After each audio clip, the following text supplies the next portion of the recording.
ISS pressure. Так, 10, 9, 3. All right, step 10.9.3, RPV 1, airflow regulator 1 is closed. Vanya, Ivan, could you please send S5 command?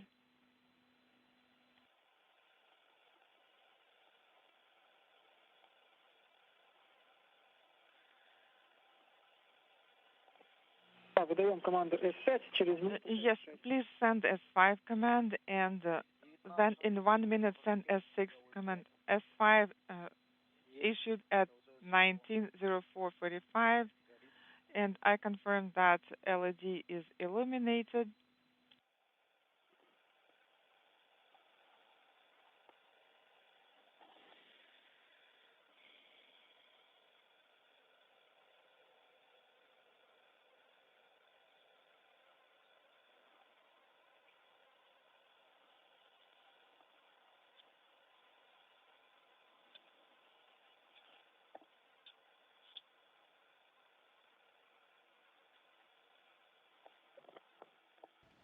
Our visiting vehicle officer here in Mission Control Houston, Tom Erkenswick, today is leading the team of flight controllers, both a support team here in Houston and over in Moscow, getting data and feedback from the Russian flight control team and feeding that to the flight controllers here in Houston in Ficker 1.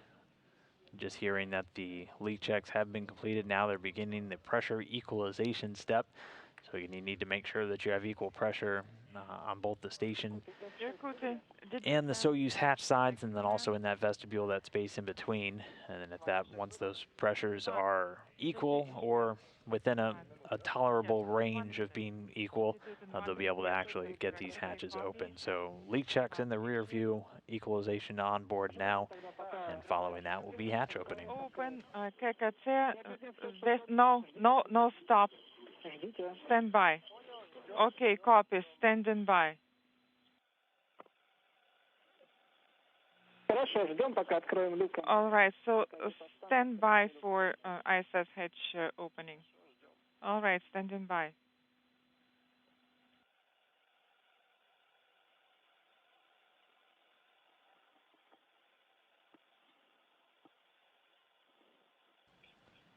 And again, the first hatch we expect to be open will be on the station side. There are two hatches, one on the station, one on the Soyuz. Alex Kropochka there in the Poisk module will first open up the station side hatch. Looks like he's getting into position to start that maneuver now. And then after they finalize the pressurization, equalization between the Soyuz and the station, they'll be able to open up the Soyuz hatch. In the time since they've docked, in addition to doing all of these leak checks, the crew able to get out of their Sokol launch and entry suits that they've been wearing since suiting up prior to their launch. And there we see the station side hatch is open. And looking at the very top of the orbital module on the Soyuz now.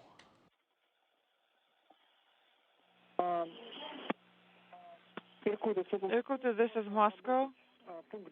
You're go to proceed with step 10.9.3, the actions that are in the box. Okay, copy all, opening ККТ and КВД valves.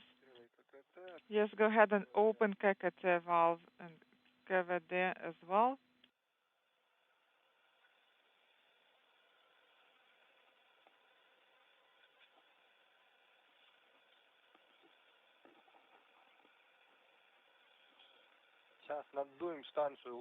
Okay, so we're going to repress the ISS with the air.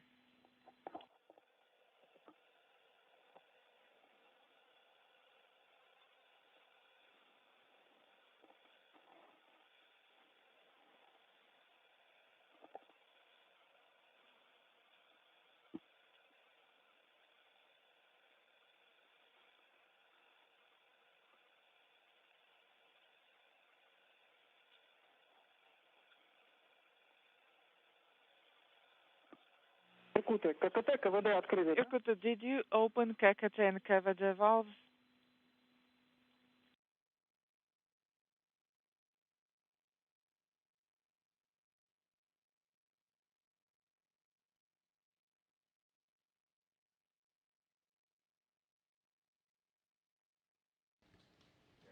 and having a quick handover, so quick transition in our audio, video, and telemetry reception with the station as we hand over between the tracking and data relay satellites that deliver all of that data from the station back down to us on the ground.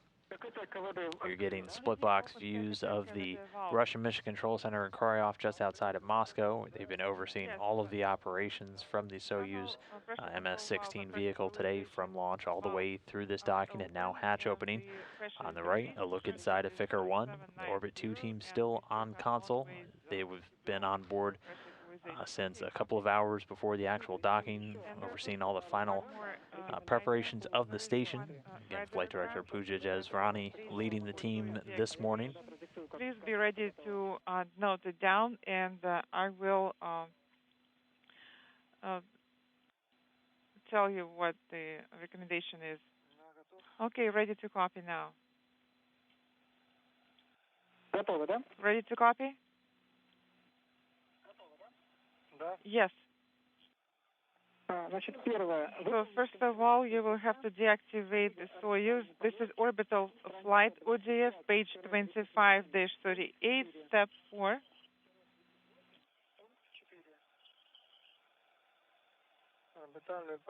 Orbital flight 25 through 28, step 4. Yes, that's affirmative. Second item, do not deactivate the gas analyzer. Orbital flight ODF, page 36, step 4.5 is not to be executed.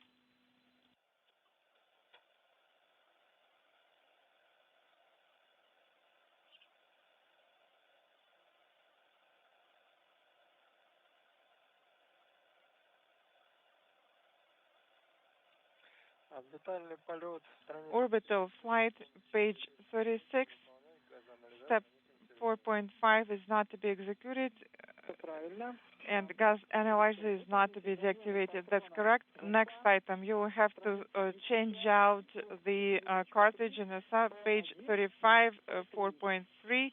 So you're supposed to switch pair 1 with pair 3. Page 35, step 4.3.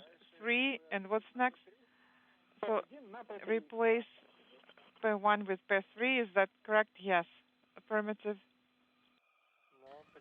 So while the crew inside the Soyuz continues to step through these final equalization procedures, let's take a couple of moments. You guys have been sending in questions on Twitter using that hashtag AskNASA ever since our launch this morning. We'll try and burn through a couple here real quick. Our first one comes from My Vet, who wanted to know what will be the first task upon boarding the International Space Station. Well, first task on board will be to just greet their crew members, and they'll gather in the Russian service module and exchange a couple of words with the teams on the ground, both in Moscow and in Houston. And then actually the first scheduled task for all of these crew members will be a midday meal. It's been several hours since the crew on the Soyuz 8 prior to getting suited up and leaving on their trip into space, and then for the crew already on board the station, it's right at midday meal time for their normal sleep schedule, so they'll all share that together, and then it'll actually move into what's known as a safety briefing. So it's customary that the International Space Station commander gives all newly arrived crews a safety briefing that typically lasts about 45 minutes, where they just do a refresher on all the particulars of reacting to an emergency on board station, where your routes are to your Soyuz spacecraft, where all the emergency equipment is, and just walking through it with all of the crew members.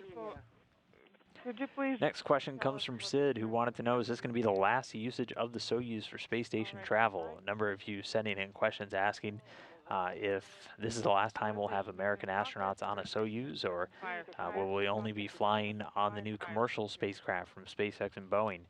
And the answer is no. This will not be the last usage. The intention is to continue to fly Americans on the Soyuz, and then also to fly Russians on the commercial crew vehicles coming online as part of our commercial crew program. We always want to maintain a U.S. and a Russian presence on board the station, as those nations are the ones most most well trained and most in tune with the various systems on the different segments. And so in order to keep that mixed crew, we're going to have to fly mixed crews on these different vehicles. So we fully intend to continue flying Americans on Soyuz and to eventually fly Russians on the U.S. commercial crew vehicles. And then a lot of people sending in the very pertinent questions about any risks of the crew spreading COVID-19 to the International Space Station or what we've done to protect them. And the answer is we really have a very robust health stabilization program is what it's referred to. So it's essentially a very strict quarantine for these crew members in the weeks leading up to their International Space Station flights. A couple of typical pre-launch activities were either scaled back or changed, largely ceremonial in nature, things like media briefings or visits to Red Square. But their quarantine procedures didn't really get that much of a change. The amount of individuals in the general area around the crew was scaled back. We saw with all of the rollout video of the crew leaving the hotel, there was a much smaller footprint of individuals down there in Baikonur, just due to all of the current travel restrictions. But we do have this stabilization plan already in place that requires a quarantine for these crew members just even in normal times to prevent them from bringing any bugs, viruses, things like that up to the space station with them, potentially getting their other crewmates sick as they're essentially living in this closed environment. And so thanks to already having a lot of those robust procedures in place, we're very confident that we're able to launch these crew members safe and healthy and ready for their 6-month stays on board the International Space Station. So, there are certain actions that are... Altered Miscellany wanted to know how often they get to talk to their families. Pretty regularly, and then they'll have regularly scheduled video conferences with friends and family down here on the ground, using a lot of different communication tools that would be very familiar to you or I down here on planet Earth, essentially using video calling and even voice over IP, very similar to what we get, and it ends up functioning just like calling somebody on a cell phone. So they're able to get that on board the International Space Station. They also have access to email, so they're able to regularly send and receive messages from family on the ground, and they can do that every single day. Our next one comes from Alex. He wanted to know, how good is the internet on the International Space Station? The internet is serviced like all of the data transfer from the station by our tracking and data relay satellites. It's a constellation in orbit around the Earth that they're able to use to send data, send video, like we're getting right now, also send voice communications, but also use the internet. The astronauts are able to browse the web on board. And the station right now, thanks to upgrades in 2019, supports a 600 megabit per second connection. So it's getting more common to have gigabit connections down here on planet Earth, so not quite that fast, but considering they're orbiting about 250 statute miles over planet Earth, it's definitely fast enough. And that's handling all of the video coming down from station, all of the science data, all of the files being uplinked to the crew. So here for now, and we'll figure it out later. 600 megabits. Our next question comes from Claire C. Wanted to know why the backup crew are being used. That is because one of the crew members that was originally slated to fly encountered a medical issue in some of the final stages of training. And since these crew members were getting some special training, when Andrew Morgan and Jessica Meir leave, along with Oleg Skropochka, we'll only have one USOS crew member. That's Chris Cassidy. US stands for the U.S. Operating Segment. It's really the half of the International Space Station that has the U.S.-sponsored modules, along with some from our international partners. And for certain things like spacewalks, which we have different systems, different suits, different procedures on the U.S. side and the Russian side. So the Russian crew members getting some special training in those procedures. In particular, one of the crew members in each the prime and the backup crew getting that training. And since these backup crews are essentially a pair, when one crew member had a medical issue, they had to swap out both. And so that's why the backup crew was used on this flight. But as we heard, pre-launch, Anatoly Ivanishyn and Ivan Wagner training just alongside with the prime crew for this over the last 2 years, so they were very well prepared and ready to support their stay on board the station. Copy, thank you, 736.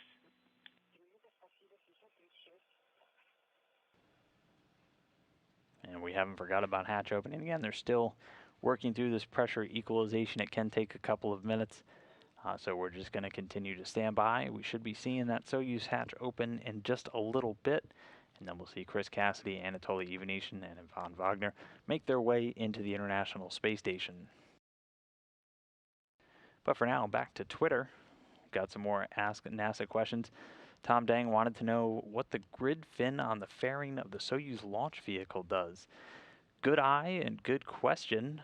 If you do remember that Soyuz, there are grid fins. They're basically large structures on the launch shroud area.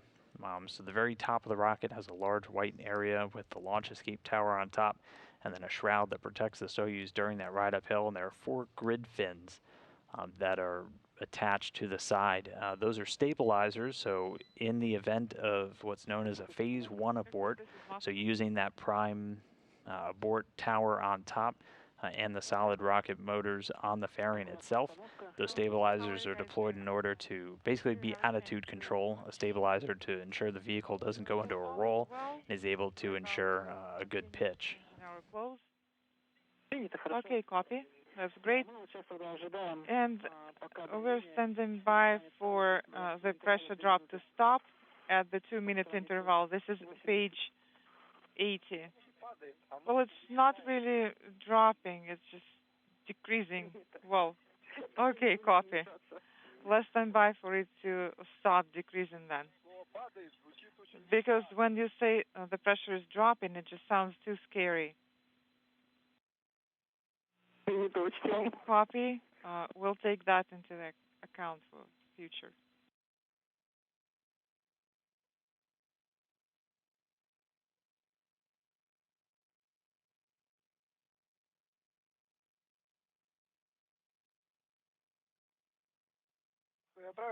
And if I understand it correctly, we're supposed to exit. We're going to have a PO event, and then after the video conference, we will do the deactivation steps. Is that correct?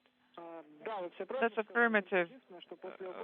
But after the event, you will have to get back to the Soyuz and deactivate COM assets per page 82 and install the cap, etc. We have already discussed it with you. This is page 82 in your ODF.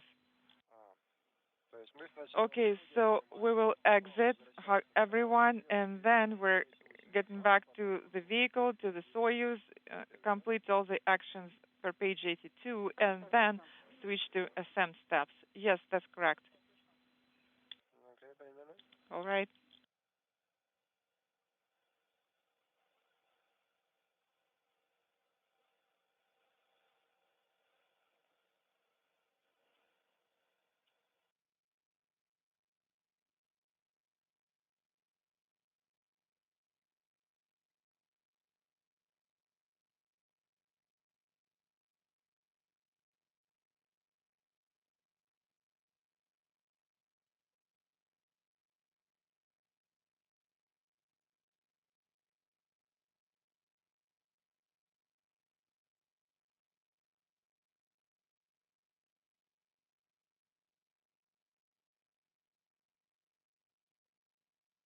Irkutsk, this is Moscow, and we're standing by for another pressure reading. All right.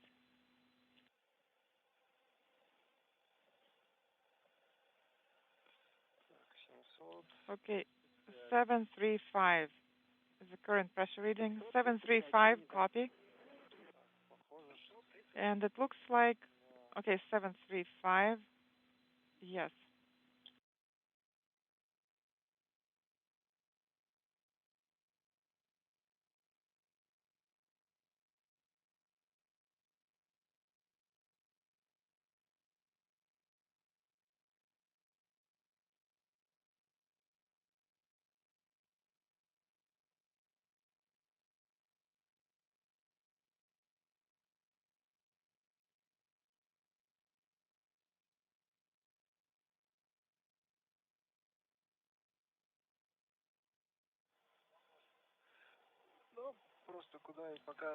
Well, just put it there for now.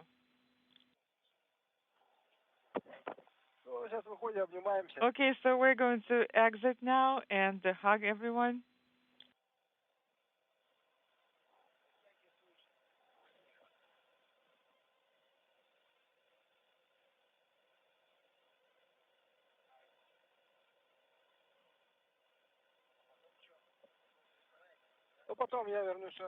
And then I will come back here, deactivate everything, and we're going to have some kind of a video conference from the SM. And please smile. Okay, I will deactivate everything. Do not worry about it.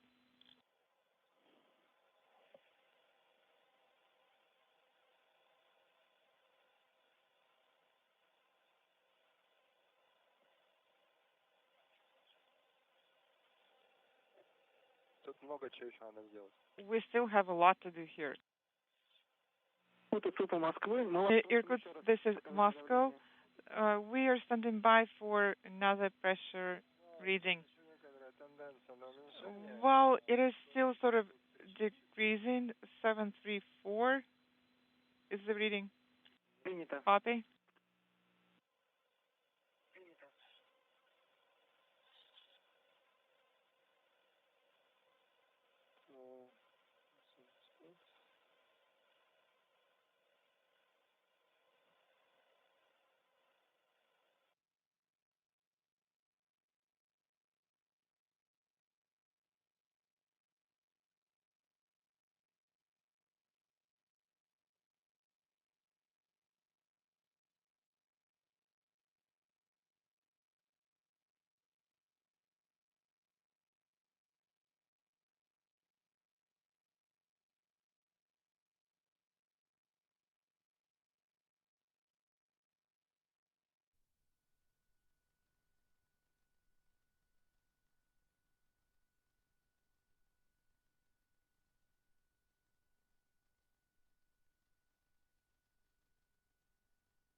Иркутск, ЦП Москвы. А сейчас какое давление?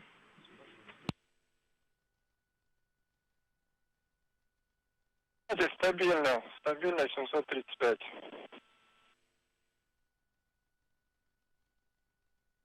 Принято. Иркутск, значит, смотрите, можно закрывать ККТ, закрывать КВД и открывать кружку люка БОСУ. Правильно, ККТ закрыт, КВД закрыт.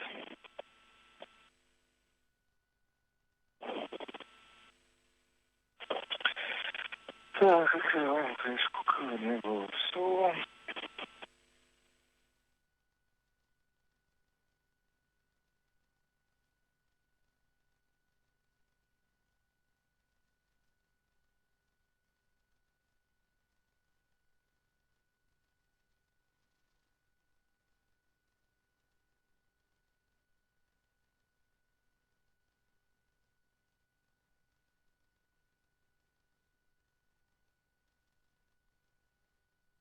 Установили ручку, вращаем на открытие.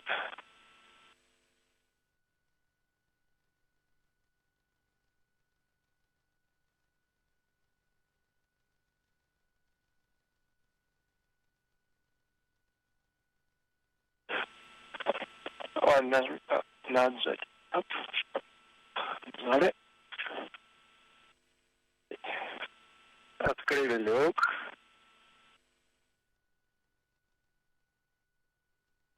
Так.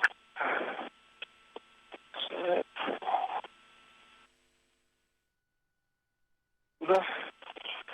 И вылетай туда. Туда, там люди.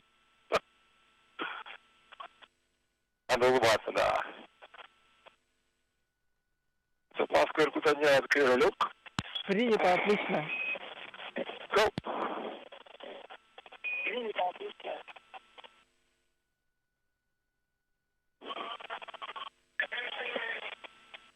Так, мы мы на пару минут уйдем со связи.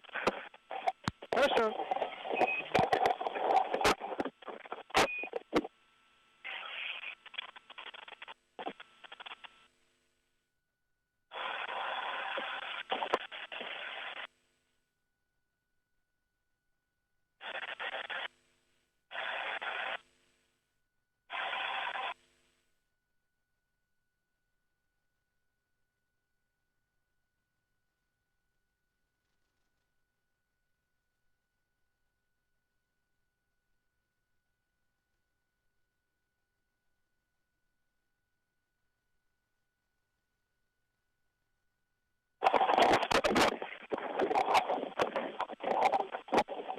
Москва, Иркут-1.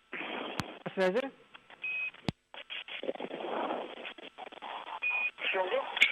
Так, я в СМ, не в СМ, я в корабле, сейчас делаю операции по 82-й станции. Принято. Ну, тогда смотрите, мы с вами прощаемся на этом. Я очень благодарю вас за работу.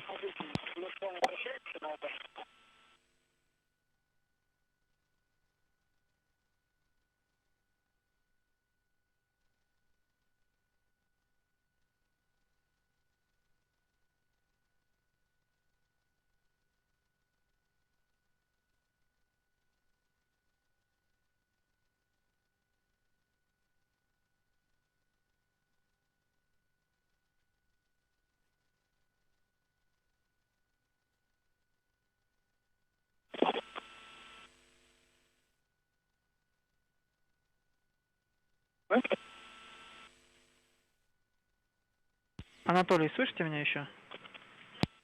А вот теперь да. Я хотел просто еще раз вас поблагодарить за работу и пожелать вам хорошего полета. Спасибо и вам, спасибо за работу. Хорошего дня, всего доброго. Спасибо, и вам тоже.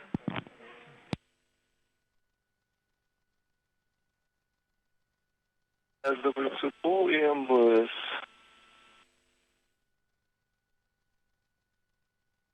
А тут Москва, я ухожу со связи, отключаю все средства в корабле. До свидания. До свидания.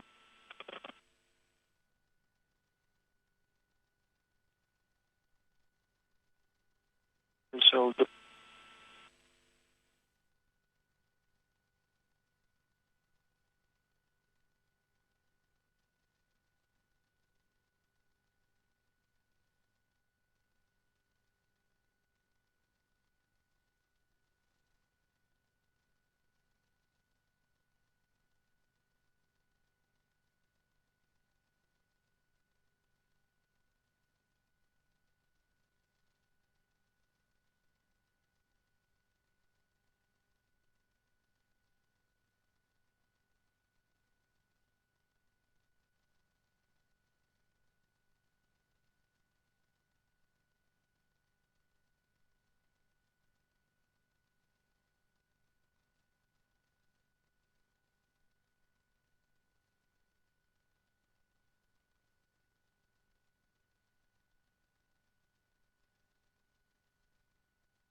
МКС СУП Москвы, ВСГ-1.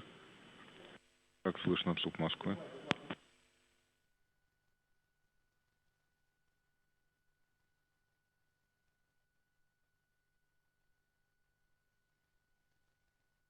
МКС СУП Москвы, ВСГ-1. Ну, поздравляем вновь прибывший экипаж с прибытием на станцию. Видим вас, картинка хорошая.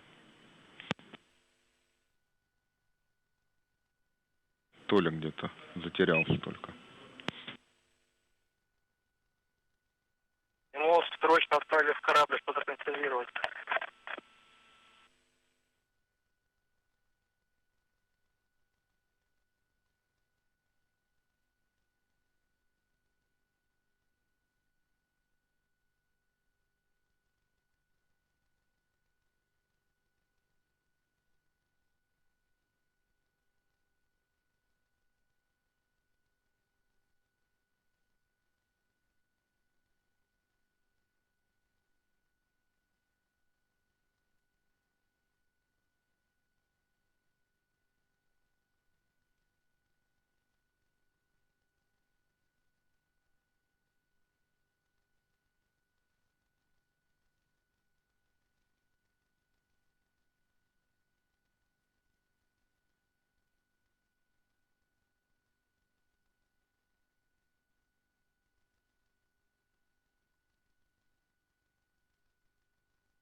Тут Москва МКС, ВСГ-1, мы готовы.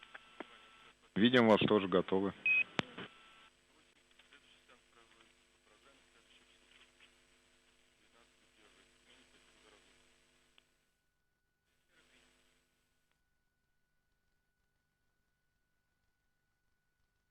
Москва, добрый день. Добрый день.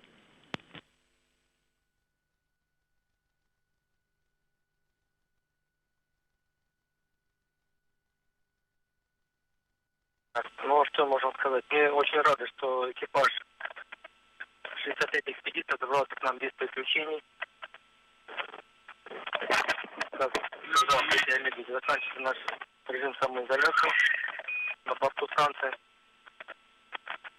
Так что мы ожидаем короткую, но платформную передачу смены, после чего оставим станцию в надежных руках. Мы очень рады, что мы наконец-то добрались до станции, хотя это путешествие еще месяц назад было для нас неожиданным, но вот так сложились обстоятельства, что мы стали готовиться, и в итоге у нас получилось сюда прилететь. Корабль показал себя с самой лучшей стороны. Все операции прошли штатно, в автоматическом режиме, и нам только осталось констатировать то, что техника работает безупречно. Очень рады встретить экипаж станции, и хоть нам предстоит провести с ними совсем немного времени, но это будет очень хороший парад. Севастьянов, добрый день. Ребят, поздравляю вас с успехом. Желаю вам выполнения всей программы. Добрый день, спасибо. Спасибо.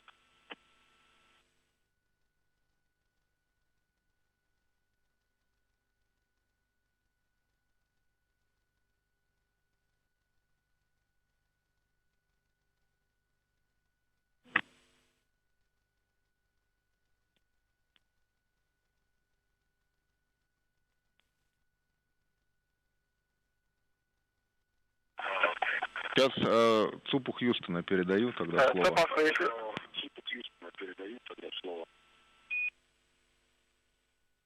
Houston, this is Station. Hello, how are you doing? Station Houston. We just wanted to say congratulations to the entire crew and the teams on the ground that made this all possible. Chris and Anatoly, congrats on your third successful arrival at the International Space Station, and a special congrats to Ivan on his first. For Chris, it was a stunning launch and docking, and while we wish we had everyone to see you off from Baikonur, we know your family and friends and your NASA family were watching the whole way and couldn't be more proud. You were the 500th human in space, former chief astronaut, upcoming space station commander, and when Drew and Jessica leave in a week, our lone man on the U.S. segment.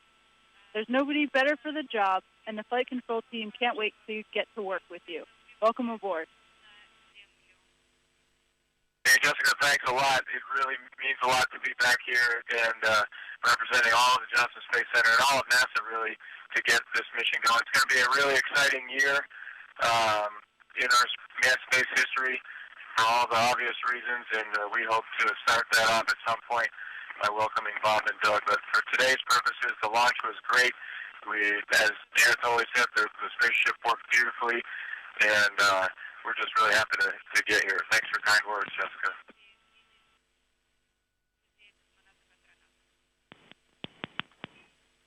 Those are good words, Chris. Thanks so much.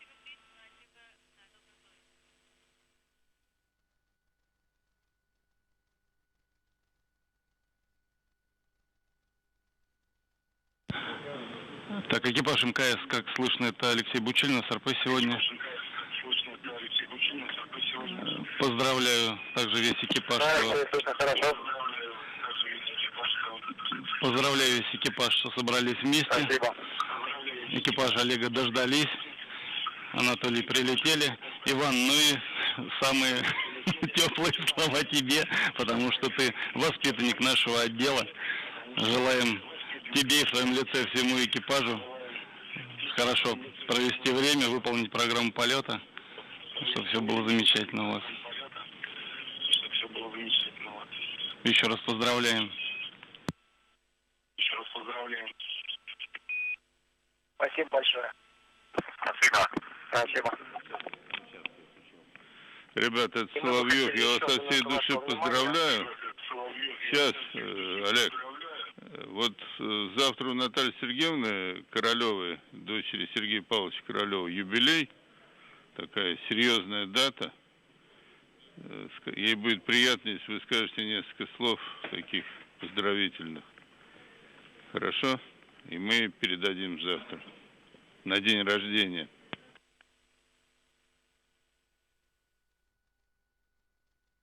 Да, конечно. Весь наш экипаж и ПТ-62 и вновь прибывший ПТ-63, мы искренне поздравляем Таню Сергеевну с ее юбилеем.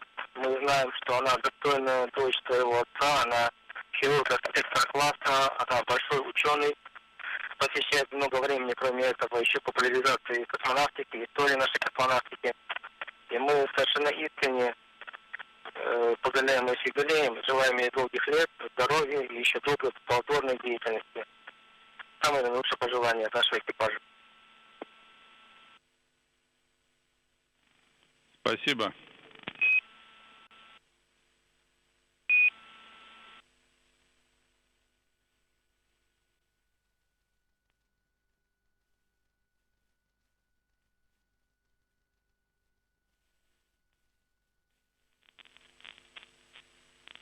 МКС СУП Москвы ВСГ-1. Ребят, ну, заканчиваем тогда красивое мероприятие. И располагайтесь, и приятного аппетита вам. У вас там обед дальше по распорядку.